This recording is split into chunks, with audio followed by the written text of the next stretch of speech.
মাশাআল্লাহ। আসসালামু আলাইকুম এভরিওয়ান। চলে এসেছি খুব সুন্দর একটা দিন নিয়ে। আজকে আমরা হঠাৎ প্ল্যানে বারবিকিউ করছি। হঠাৎ প্ল্যান বলতে আমি চিকেন, ল্যাম্ব চপ, উইংস গতকালকে রাতে ম্যারিনেট করে রেখেছিলাম। বাট আমার প্ল্যান ছিল আজকে বিকেলে করব, নাহলে আগামীকালকে করব।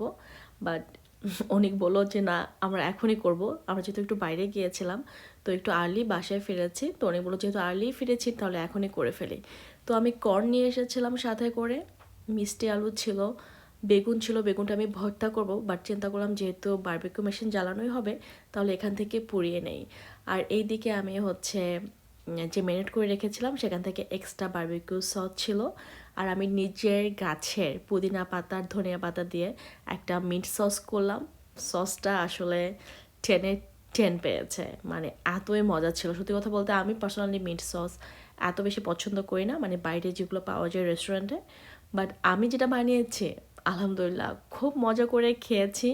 এবং সত্যি কথা বলতে পরে বাসায় গেস্টও এসেছিল।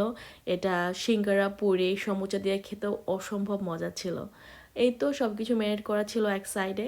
তো যেহেতু হঠাৎ করে এই প্ল্যানে চলে এসেছি, আমার কোনো কিছু খোঁজ কাছে নেই। বাট অনেক বললো না, আমরা এখনই করে ফেলি, যেহেতু বাইরে ওয়েদারটাও সুন্দর আছে। তো যেই কথা সেই কাজ, চলে এসেছি বারবিকিউ করার জন্য। প্রথমে আমরা প্ল্যান করলাম যে হাফ গ্রিলটা অন করি, যেহেতু আমরা দুজন, সো হাফ গ্রিলে হয়ে যাবে। পরে আমি চিন্তা করেছি যে না, পুরোটাই অন করে দাও, কারণ আমাদের কাছে কর্ন আছে, মিষ্টি আলু আছে, টমেটো আছে, বেগুন আছে, আবার ব্রেড আছে, সেটা ওই সাইডে করে ফেলবো আর কি। সো পুরোটাই লাগবে। পরে অনেকে আবার পুরোটা অন করেছে। আর এই তো, মানে আমার কাছে কিন্তু এই বারবিকিউ মেশিন যখন অর্ডার করি, কালেক্ট করি, সেগুলোর ভিডিও আছে। তো সেগুলো বাদ দিয়ে আমি ডাইরেক্ট বারবিকিউর ভিডিওতে চলে এসেছি। ওগুলো পরে হয়তো বা কোনো এক সময় শেয়ার করব। তো এই তো অনেক সব কিছু দিয়ে দিচ্ছে, lamb chop, chicken leg piece, উইংসও দিয়ে দিবে। আর আমি বলেছি একদম ভেজিটেবলগুলো দিয়ে দাও ওই সাইড থেকে। আমি একটা কথা বলি, এই বারবিকিউটা করেছি কয়েকদিন আগে। আমি এখানে যে বেগুনটা পুড়িয়েছিলাম না, সেই বেগুন ভর্তাটা কি যে মজা ছিল, মনে হচ্ছিল মাটির চুলায় পড়েছি। এত বেশি টেস্টি ছিল, স্মোকি ফ্লেভার ছিল একটা। অসম্ভব মজা লেগেছে খেয়ে, আমরা দুজনে মুগ্ধ হয়েছে। তো আমি অনেকে বললাম এরপর থেকে যখন আমরা বারবিকিউ করব, তার আগে আমি অনেকগুলো বেগুন কিনে নিয়ে আসবো এবং ওখানে পুড়িয়ে রাখবো। ওটা আমি প্রতিদিন একটা একটা করে ভর্তা করে খাবো।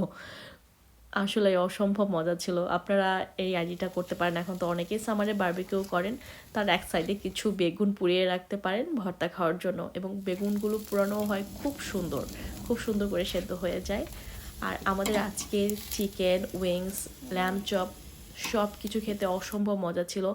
আমি নিজের মতো করে, সত্যি কথা বলতে আমি কয়েকটা ভিডিও দেখেছি, সব কিছু মিলিয়ে বারবিকিউ সসটা আমি একটু অন্যরকমভাবে করেছি এবার। নর্মালি তো আমরা পেরি পেরি সসটাও ইউজ করি, তো এবার একটু আমি নিজেই করেছি।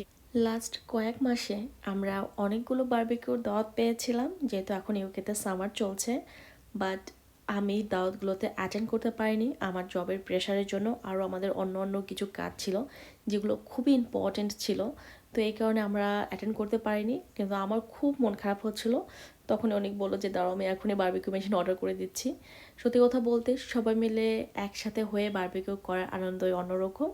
আজকে আমার আসলে খুবই ভালো লেগেছে আলহামদুলিল্লাহ। আর যখন সবাইকে নিয়ে করতে পারবো, তখন তো মনে হয় আরও অনেক বেশি ভালো লাগবে, কারণ সবাই মিলে গল্প করাটাই হচ্ছে মেইন। তো আজকে এই পর্যন্ত। এই তো আমরা বারবিকিউটা এনজয় করছি, সত্যি কথা বলতে খুব টেস্টি ছিল। আল্লাহ হাফেজ।